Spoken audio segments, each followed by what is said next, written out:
This underground labyrinth is said to have been made in a single night with powerful magic. It is a dangerous place, replete with traps that bars entry to all who would dare.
Nope.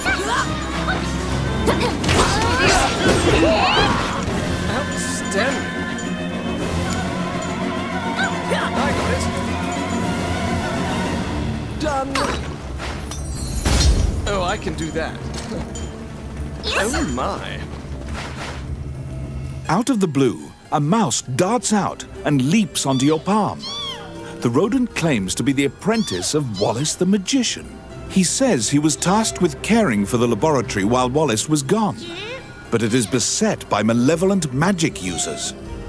When you ask about Lucane, the apprentice answers that his master's friend went into the labyrinth and hasn't returned. Your quest to find Lucane is delayed as you attempt to liberate the lab for Ricky the magician's apprentice. The door to the laboratory is through this hall. Let's see. Oh, yeah. It's my turn.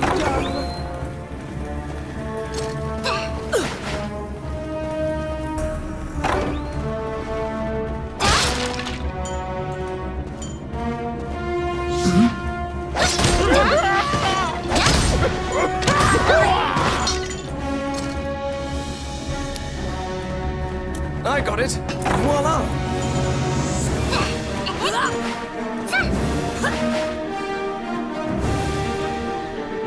Because the laboratory was being misused, some of the experiments housed within have now run amok. There's been a population explosion of mutated beings that spread their spores around. The labyrinth is overrun by fungi.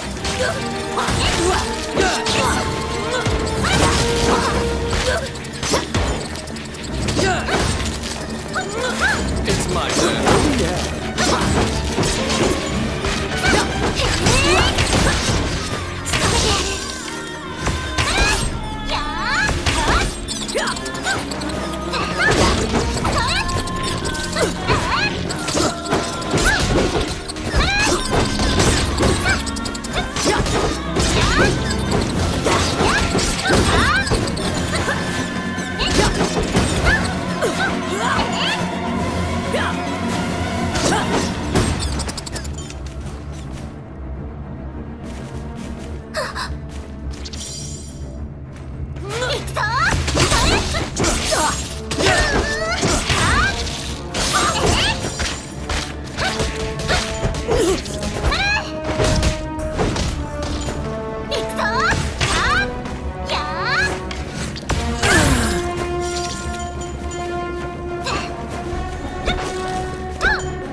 Voila! Outstanding.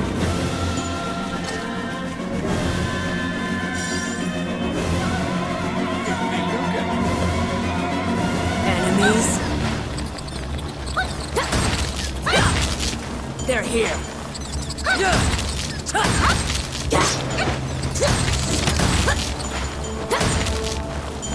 Outstanding.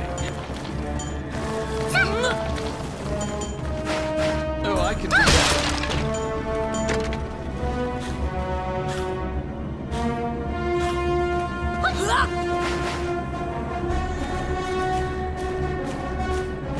Enemies?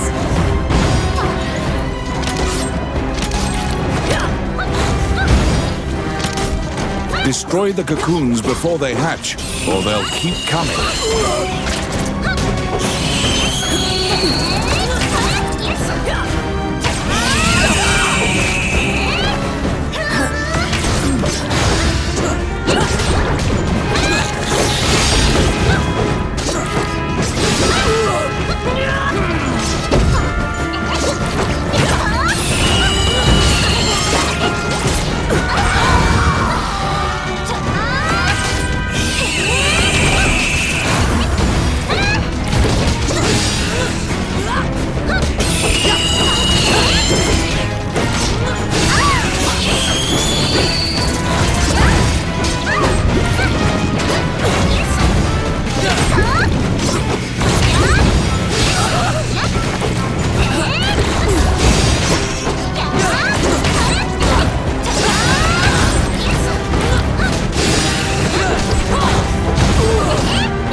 Found some bones that seem to belong to Lucane in the depths of the labyrinth.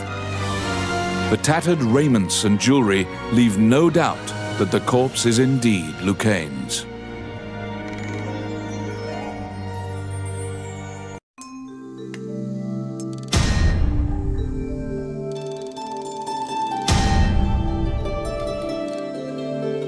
You bring back the bones of the magician Lucane.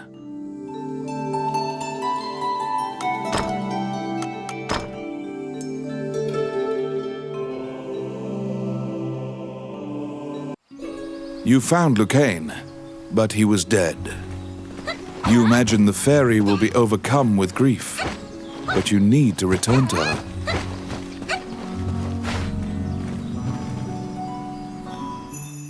When you enter the laboratory, the fairy frantically flits around you, as if it senses your uneasiness. Upon seeing Lucaine's bones, the fairy enters into a panic. She begins tugging at your arm to get you to leave the tower. The fairy is apparently attempting to lead you somewhere. You collect Lucaine's bones and follow her.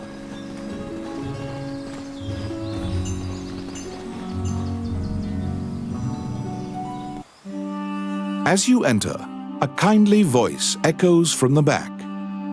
"You seem to be in need of help," a monk says, and approaches you. You nervously hand the monk the bones of Lucaine. "Allow this heart to beat again. Quench their thirst. Lead the wandering soul back. Reverse death. And awaken them." The prayer reaches the goddess, and the pile of is once again given flesh. Lucaine, shocked to find himself alive, thanks you profusely. He tells you to visit him at his laboratory and leaves.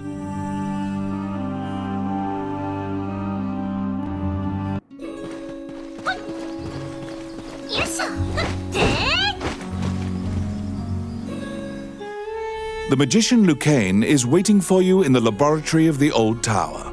It seems that dying had an adverse effect on his short-term memory. Lucaine can't remember why he went to meet Wallace. Lucaine is researching magic called runes, which are closely tied to spirits and fairies. Lucaine introduces his fairy friend to you. Her name is Tiki. She left the fairy forest due to her strong curiosity. He thanks you again for saving him and allowing him to enjoy life's rich pageant. He displays his magic trinkets. Lucaine says he'd be happy to sell you these items at a fraction of the normal price and answer any questions you have. What will you ask? Lucaine says that he would be delighted to discuss this and launches headlong into a discussion about runes. Runes are magical letters that spirits and fairies carved into the world. You may have seen them yourself. Touching runes makes letters sparkle and float. Runes are a combination of 3 characters that create various effects. However, runes won't work unless a spirit or fairy is present. That's what you gather from Lucaine's long lecture. Before you realize it, Tiki is following you around. She seems to have taken a liking to you. She will accompany you on your adventures henceforth. Fairies are known to be adept at finding hidden things.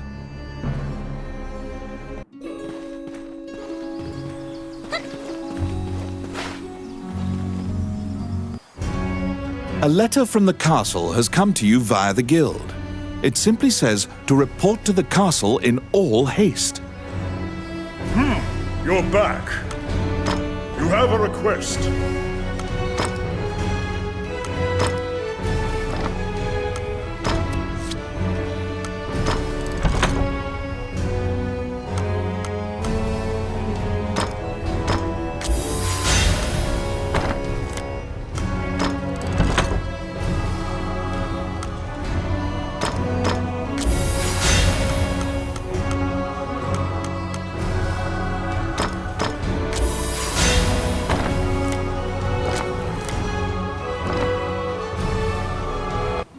You assume that the letter was sent by the Prime Minister.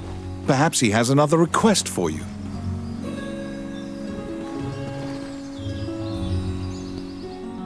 Count Dean is waiting for you at the throne room. It is he who sent the letter. After your previous encounter, you can only assume that he's up to something nefarious. You brace for combat.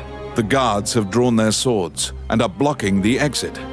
Count Dean starts talking to you in a soft voice. He says that he has personally requested your assistance in performing a task for him.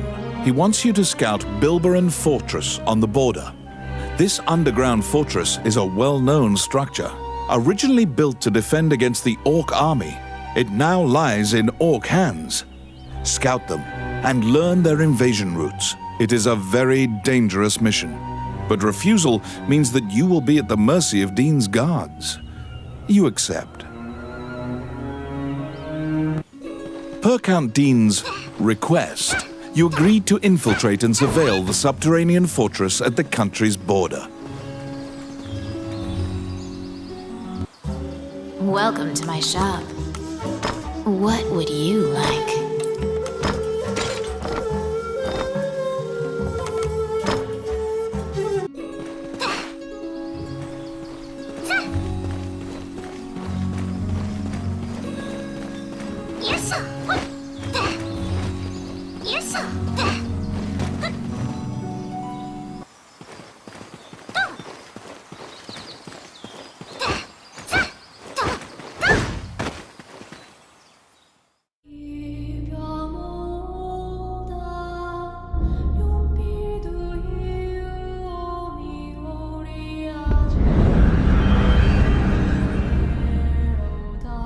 The Orc army presently controls Bilberon, the underground fortress built into the canyon.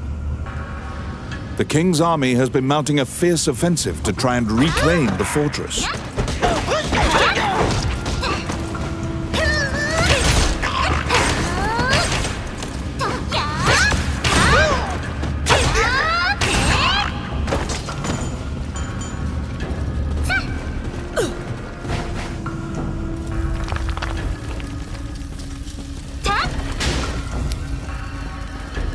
It's my turn.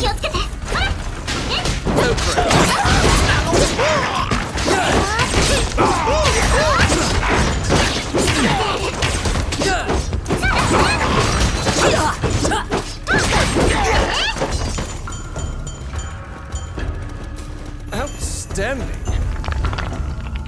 You step into the enemy kitchen.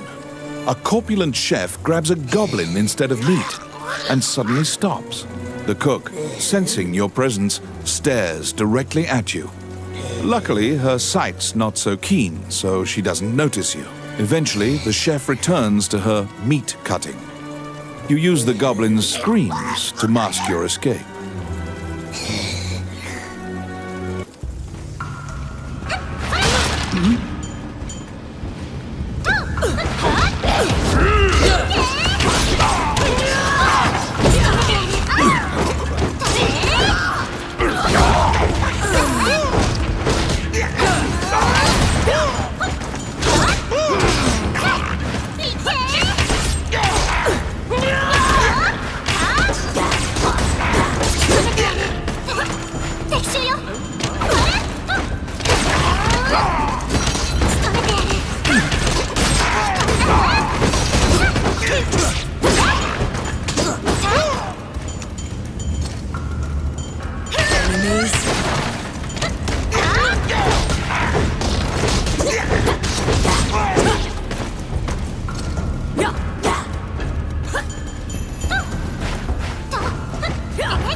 The pathway, blocked with a stone wall, doesn't look like it would give way unless you bombed it.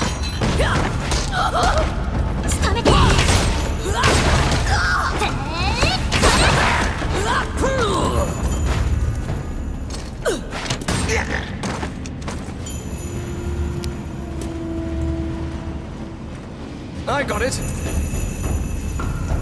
Done. Filthy lucre.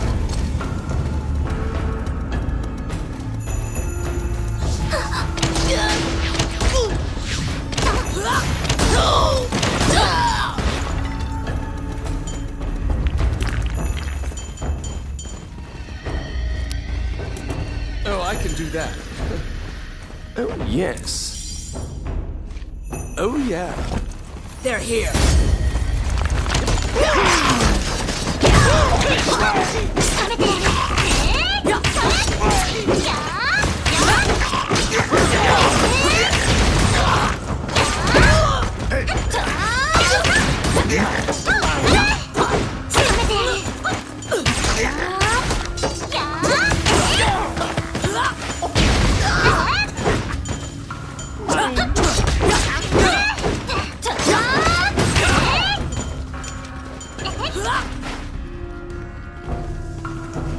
Enemies?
Oh, yes. Done.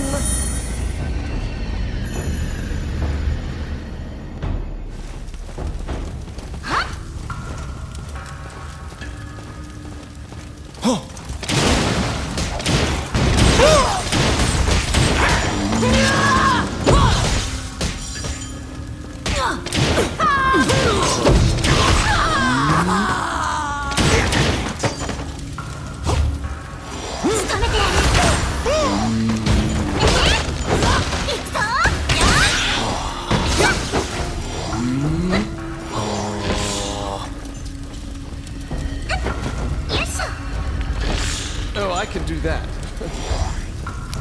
I got it. Simple. They're coming.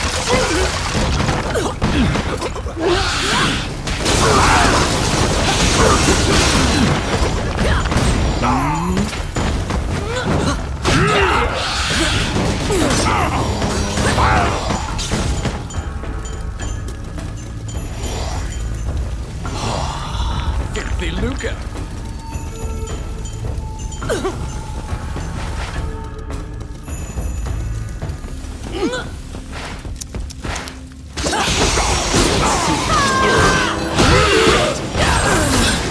Yes.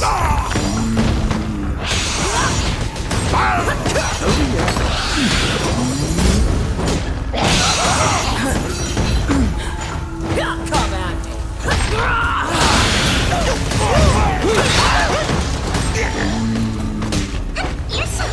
me.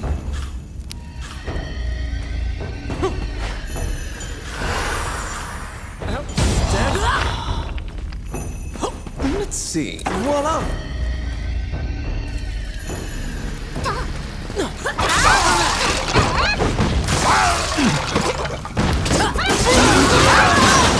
I got it.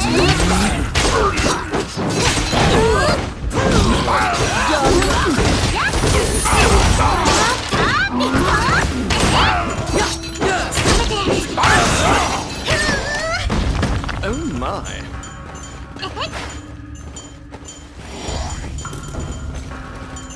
Oh, I can do that.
At the bottom of the stairs is an area connected to the sewers.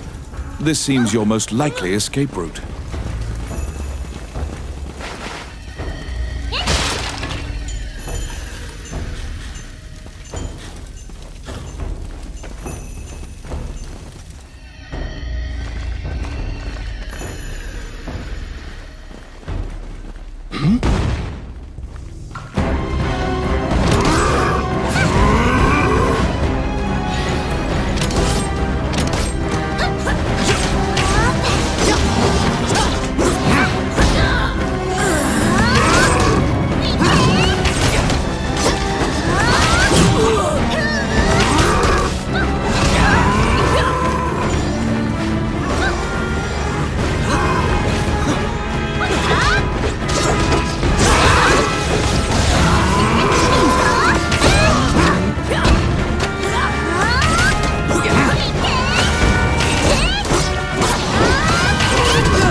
After defeating the Minotaur, you move through the sewer's filth.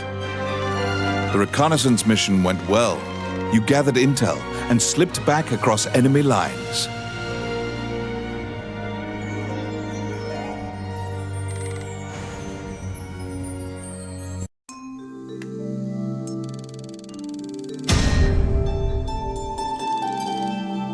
Among the treasures you claimed is the great sword of the hero Javelin.